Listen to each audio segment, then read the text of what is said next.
काय झालं काय झालं बरं एकदा अकबर आणि बिरबल थंडीचे दिवस होते.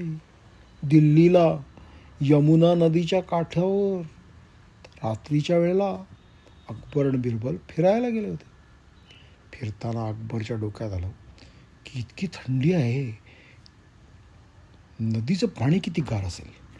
नदीच्या पाण्यामध्ये पाय हात असा बुडवला तर अरे बापरे, तर बर्फासारखं थंड आहे. मग त्याच्या डोक्यात एक आयडिया आली, बिरबल कोणी माणूस या थंड पाण्यामध्ये रात्रभर उभा राहू शकेल का. बिरबल म्हणला खूपच अवघड दिसतंय, पण एक जर कोणी राहिलं उभं अकबर म्हणलं तर मी त्याला मोठं बक्षीस देईन. बिरबल म्हणला बरं आहे. दुसऱ्या वेळी सकाळी गावामध्ये दवंडी पेटवली. डम डम डम डम डम डम डम डम डम. ऐका हो ऐका, जो कोणी माणूस रात्रभर यमुना नदीमध्ये रात्रभर उभा राहून दाखवेल पाण्याच्या खाली बुडून, आणि सकाळी तो जर दरबारामध्ये आला रात्रभर पाण्यात थांबल्यावर, तर त्याला मोठं बक्षीस दिलं जाईल. हो डम डम डम डम डम डम डम डम डम डम डम डम डम डम डम. सगळे लोक म्हटले बापरे, फारच अवघड आहे बुवा, आपल्याला काहीतरी झालं तर आपण नाही करू शकणार. तर एक गरीब माणूस होता बरं का, खूपच गरीब होता बिचारा.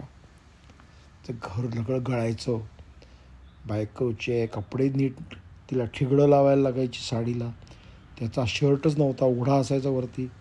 मुलं होती 2, मुलांना खेळली नाही, मुलांना शाळेत पाठवता यायचं नाही, आज जेवायला आहे तर उद्या जेवायला नाही, अशी परिस्थिती होती, अगदी गरिबी होती.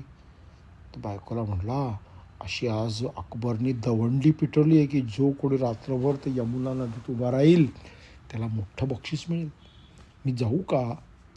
ती म्हणून नको रे बाबा, तुम्हाला काही झालं तर. ती नाही मी काळजी घेतो, जर वाटलं बरं वाटलं नाही पटकन पाण्याच्या बाहेर येईन. ती म्हणले बघा सांभाळून जा. मग गेला अकबरच्या दरबारात, म्हटलं मी तयार आहे जाऊन तिकडे यमुनेच्या पाण्यामध्ये थंडीत उभा राहायला.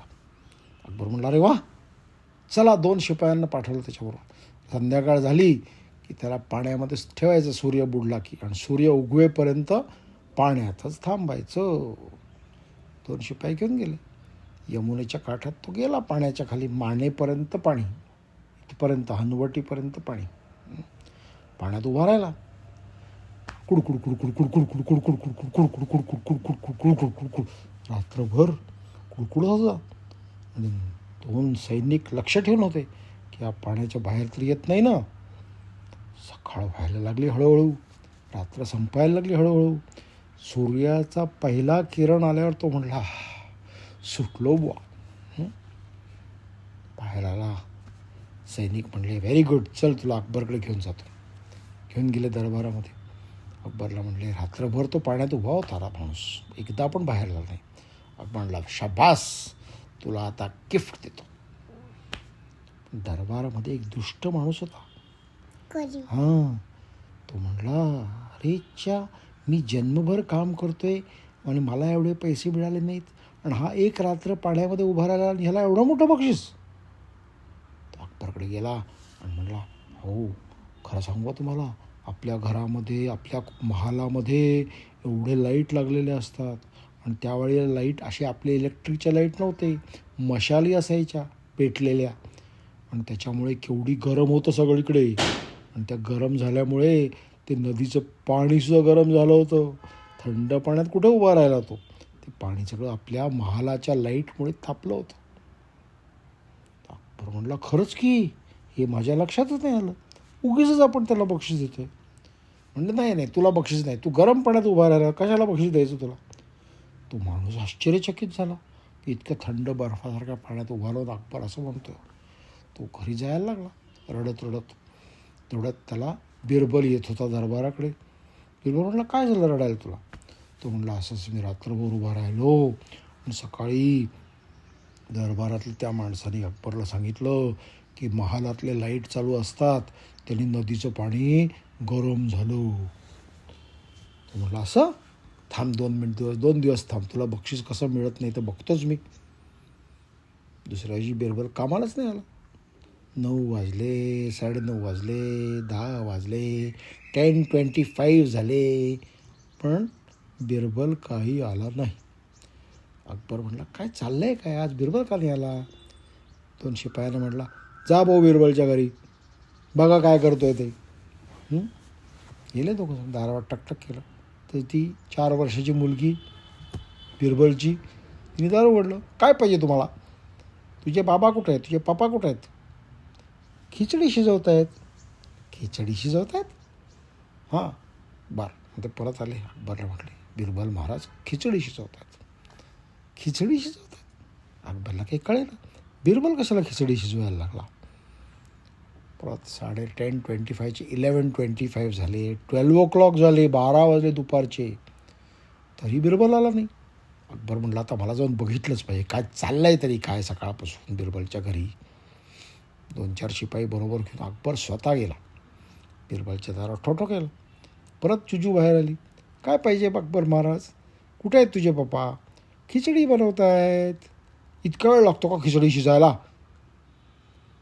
बघा तुम्ही येऊन काय करतायत ते. अंगणामध्ये घेऊन गेले अकबरला. अकबर बघतो तो काय, खाली बिरबल जमिनीवर बसला आहे सतरंजीवर. समोर एक मोठा बांबू उभा केला आहे 10 फूट उंच, आणि त्याच्यावरती एक पातेलं ठेवलं आहे, आणि त्या पातेल्यात खिचडी ठेवली आहे, आणि खाली जमिनीपाशी तो गवताची एक एक काडी पेटवतो. ती विजली की दुसरी पेटवतो, तिसरी पेटवतो, चौथी पेटवतो, असं काम चालू आहे. अकबर म्हणला, तू काय करतोय बिरबल? खिचडी शिजवतोय. अरे ती खिचडी किती उंच आहे, तू इथे काडी खाली लावतोयस, ती कशी शिजेल? नाही शिजेल की, थोडा वेळ लागेल, शिजेल की. अरे बाबा, तुझं इतक्या लांब असताना ते गरम कसं होईल पातेलं? तो म्हणला, का नाही होणार? जर महालाच्या लाईटमुळे नदीचं पाणी गरम होऊ शकतं, तर माझ्या या गवताच्या काडीने खिचडी का नाही शिजणार? तेव्हा अकबरच्या डोक्यात प्रकाश पडला. अरे, त्या गरीब बिचाऱ्या माणसाला मी उगीच बक्षीस दिलं नाही, त्याला बोलवलं, त्या माणसाला त्याला मोठं बक्षीस दिलं, डबल बक्षीस दिलं पहिल्यापेक्षा. गरीब माणूस घरी गेला, आपल्या बायका मुलांसाठी चांगले चांगले कपडे घेऊन आला, घरामध्ये धान्य घेऊन आला, मुलांसाठी खेळणी घेऊन आला, घराचं सगळं छप्पर रिपेअर केलं, घराला रंग लावला, आणि घोडागाडी विकत घेतली इकडून तिकडे जायला, आणि आरामात आनंदात राहू लागला.